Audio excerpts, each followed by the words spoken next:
It's a very dark SNL analysis because I couldn't bother to bring in more lights.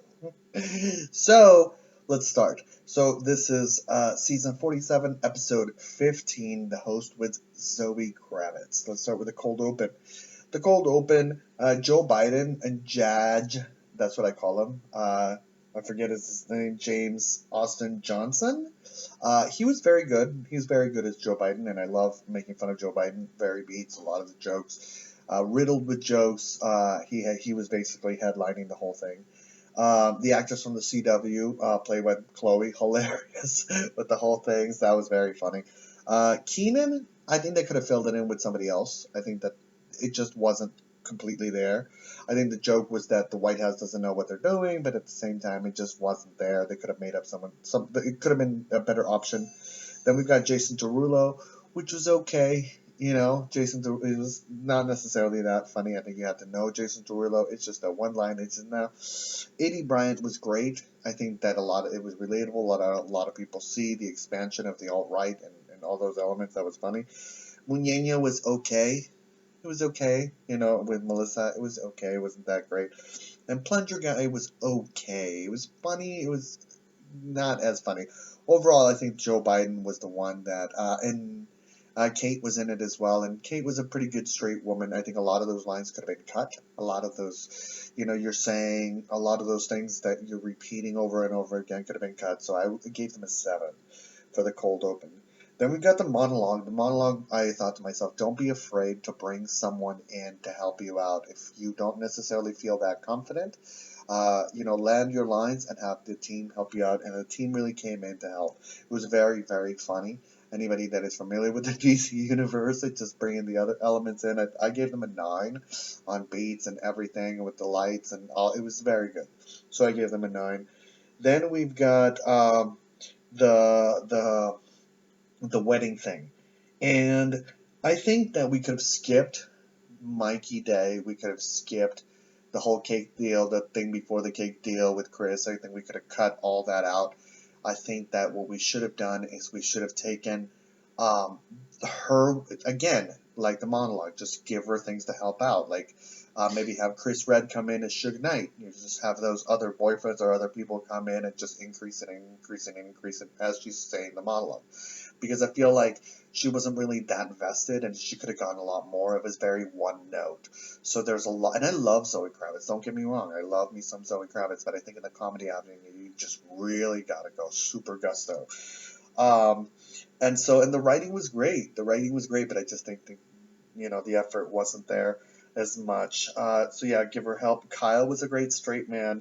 Cecily was pretty decent. She was okay. She was there as a somewhat straight, funny person. He's trying his best was one of the best lines. That was hilarious. And then if she's already there with the apps, start with the apps quicker. Don't go into match. Don't deal with the basic apps. Just make up.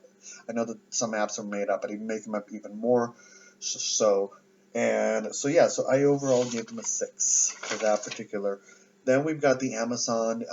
That was the digital short. Very funny. I think that the joke could have picked up a lot faster. I think that the intro, there's a lot of things that could have been nixed.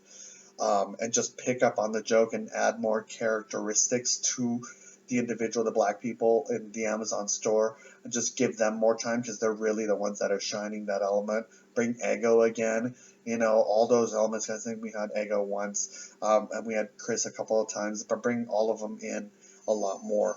Then we've got, and so I overall gave them a 9. I think that because they could have picked up faster, I overall gave them a 9. Then we've got the kids and the making out and all that stuff. Kate, Zoe, and A.D. were in that. Zoe looks at the cue cards. I think that that she knows her line, but she wasn't completely confident. So we could tell that she was looking at the cue cards because she wasn't looking directly at the people. Then Kate's physical comedy was very funny. It was very good. It just had us rolling with the whole. We had real laughs. I think that there's a distinction between. There's different kinds of laughs. There's a pity laugh. There's real laughs. All those kind of things. 80 was hilarious, as she oftentimes is. Put Down the Turtle was a little too much. But it wasn't as funny as I think it could have been, with a little bit more physical comedy. I think with the lines and the staring and just from Zoe, just a little bit more. So overall, I gave them an 8. The Princess and the Frog, I didn't like the sexuality of it. Again, I'm kind of grossed out by kind of all of that stuff. Um, I think there's so many other elements that could have been brought up with that particular movie, and the race issue with that particular movie. I think it was kind of gross. There was very off beats to me. It didn't feel like there was no tie-in jokes. There was things just off all the way. I think Raymond and the blackface. Oh yeah, it's borderline blackface. So I've never seen this movie, so I'm speaking ignorantly right off the bat. But I just felt that that Disney had made this movie for black people, and having Andrew play this particular character, I think that it would have been funnier to have Punky play the particular character. I think it would have been better to have a black person play that fly and have them be someone completely else. I think the fly really didn't add anything to it. I think that even the slang, I think a lot of people mean like, I don't know, you're playing a black man from Louisiana, you know. Do black people from Louisiana talk like that? The old black man from Louisiana, what's the name, Ray? So all those questions are swirling in people's head, and you're not there to answer those questions. Just bring in Punky, bring in someone else, bring in Ego, and have them really go for the physical comedy element. And I think it would have landed a lot better. So the Princess and the Frogs overall, like a 6. We didn't need Cecily at the beginning with the song. I didn't hear some of the lines, so we didn't. Then we've got the cat behind you. Yeah, no. It's hard with these kids. I love these kids, but it's hard with these kids. Oh, earlier with the skit with the wedding, no kid stuff, no her marrying to, that I don't like that. I don't think, a lot of people to say those things, and on the internet and stuff like that, you want to bring the audience in. You don't want to isolate them and scare them. So then, but the cat behind you, that was a 2. That was horrid. It was just, and I love cats. So it was just really, and I actually a 3 because, the +1 because of the guest star that came in. And it was just, the only part was when the cat was literally behind them. There was some funny moments, but very subtle. It was felt painful. Then we've got the dad with the movies. The Basically the pinnacle of that was Keenan doing the fast moves. That was pretty funny. I think some of the lines were okay. I think that we could have gotten rid of a lot of the whole Ego washing the dishes being like da da da da da, all of that stuff. And for me, it was a 7. The bathroom flushes, that was reasonably funny. So it's a great concept, tighter on the execution. I think especially with there's a lot more that you could do with it. It's not just do these rapid movements. It's like what exactly is going on as you're doing in this dialogue and sped up time. So I think rather than picking up the phone and stuff like that or playing with the plungers, there's a little bit more that could have been done. But I like it. I like that. I mean, people liked it. So then we've got Weekend Update. Weekend Update, the first half was just not up to par for me. It wasn't necessarily funny. The second half was pretty funny. The jokes were just landing, pa pa pa pa pa. And I rated between Terry. Basically, Terry is the middle half. And Terry was an absolute 9. Terry was hilarious. I think that we could have gotten rid of the Belfast. The Belfast was not funny. I think that with such a plethora of movies, I think the Encanto was hilarious. What was the other one? I forget. The first one. The dog was hilarious. So the Encanto wasn't that funny for me. I think that the DeSantis looked like a vampire, so a lot of could have been done by that rather than just bringing Cobain into the club. The Disney joke was pretty funny. Not the Pumbaa one, the other one. I forget. I forget what that is. Then we've got Terry physical. I mean, when somebody can sit there and move their face and just have people burst into laughter, that's just iconic. So Terry was just very, very funny. So I gave Terry a 9. Then we've got John Mayer. Yeah, again, John Mayer, Arbery, Crackle Barrel. That was all hilarious. That all worked. Dan Bulldozer. Oh, that was so painful. That was so painful. Sometimes Mikey Day had these amazing characters, and sometimes just not Mikey Day, Kyle. So I gave him a 2. Yeah, so overall they got a 6 for the entire weekend update. Then we've got Game Show. Game Show was very funny. I liked seeing, I think Andrew put himself out there in this particular episode, and I liked it. There was some hits, there was some misses, especially with the fly. I didn't like the fly at all. And the game show was pretty funny. I think that especially in the around women and stuff like that in communication, the month, Women's Month, and all that, and the mom.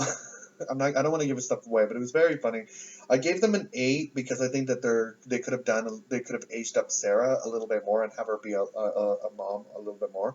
And when they just know what I have instead of repeating, oh, I thought it was like, oh, know what I have, 6 daughters and they're in their 40s, and wow, like, we all talk about yada yada, and that could have been led to a whole thing, so that could explain the mom whole situation, and then I would have given Sarah a little bit more because Sarah really was funny in it overall. So overall, the scoring was, I added everything up together, was 74, and it was a 6.73. That is a C plus. I'm gonna say, or a D plus. I think it's a D plus. I think 6 is D. It's a D plus. So I think a lot of those things could have been remedied by just Zoe. I'm so sorry. I love you, Zoe. You're amazing. But and Pretty Little Lies, I adore. But it's just, and I like the Batman. But it just tighter. Tighter, just a little bit more gusto. I think could Zoe do comedy? I think Zoe could do comedy a lot more than the straight person. I think a lot more than the straight person. I think I'm gonna need a lot more physical though, a lot more physical, and a lot more just going in for it, just diving head right in. And I could see a really good, promising comedy career for Zoe because she had some good growing moments. So yeah, so 6.73.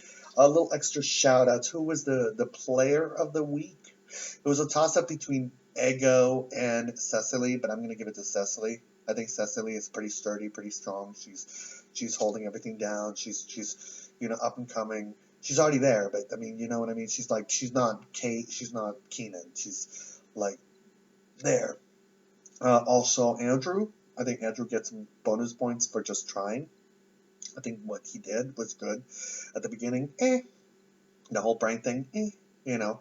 But I think towards the end, the game show, just holding down the whole game show thing was very, very good.